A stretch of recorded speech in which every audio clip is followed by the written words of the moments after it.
Oke Pak Joni, ini kan ceritanya tentang Najar nih, keliling Indonesia, karena Najar berarti ada sesuatu yang perlu ditunaikan setelah janji ini.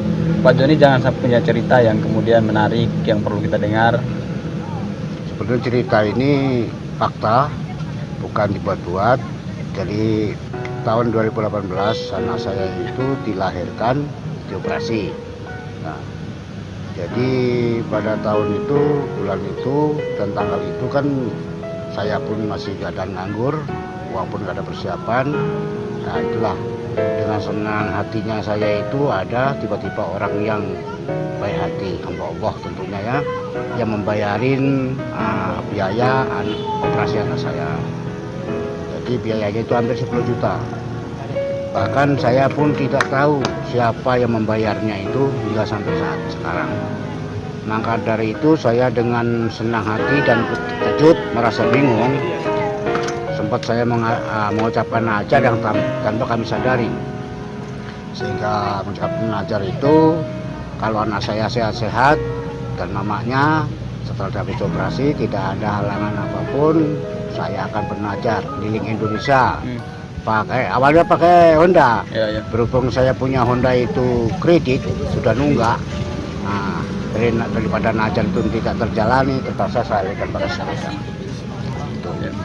Pakai sepeda, tentunya kita pun keadaan lagi bingung. Anak saya ini kan keadaan sakit pada waktu saya mau berangkat. Sebetulnya najar ini saya udah lupa. Sudah jalan 1 tahun lebih, ya kan? Nah, udah lupa, tidak ingat dengan najar yang sudah pernah kami ucapkan. Jadi ditegurlah melalui anak saya tadi, sakit tak sakit, ya kan, tidak kunjung sembuh. Dibawa ke puskesmas, tidak ada penyakit, sehingga manggil dukun tetap sakit. Bahkan pernah sakitnya dia mulai dari jam 6 sore bahkan sampai jam 6 pagi baru mulai sadar. Lepas itu baru saya ingat itu saya najar. Setelah saya udah ingat najar itu, baru saya urus surat-surat saya untuk perjalanan keliling Indonesia pakai sepeda ini, ya kan. Nah, akhirnya dengan secepatnya, karena sudah nggak tahan lagi tengok anak sakit tadi kan, saya jalankan najar itu. Alhamdulillah dengan perjalanan saya 3 hari lepas dari rumah, dilepaskan dari kantor desa kan, itu sembuh total sampai sekarang. Alhamdulillah. Berarti itu suatu teguran janji saya dengan Allah tadi. Itulah jalan lagi. Makanya bagi kawan-kawan saya semua, jangan sampai punya najar seperti saya.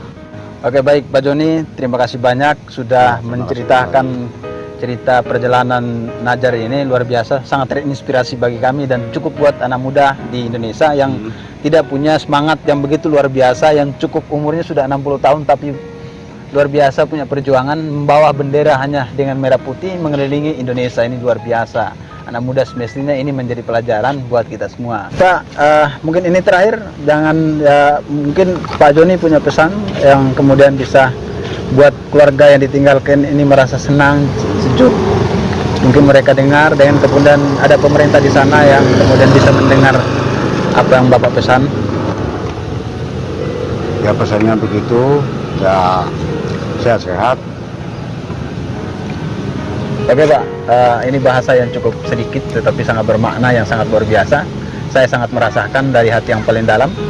Saya punya pesan terakhir dari Pak Joni ini, bahwa harapan yang terbesar yang kemudian hari ini dia mau ungkapkan adalah semoga dia tinggalkan keluarga ini dalam keadaan sehat walafiat. Dan harapan besar bagi kami generasi NTT, khususnya Kota Kupang, bahwa pemerintah yang ada di desa Kuala Panaso, Kecamatan Talang Mandau, mudah-mudahan keluarga yang ditinggalkan ini mohon perhatian yang sangat luar biasa paling tidak, sehingga najarnya ini bisa tertunaikan dengan baik.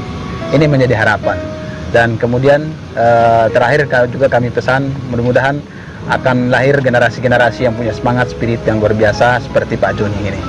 Cukup sekian guys, mudah-mudahan kita akan ketemu di sesi berikutnya. Sekian, assalamualaikum warahmatullahi wabarakatuh. Pak Joni, tos.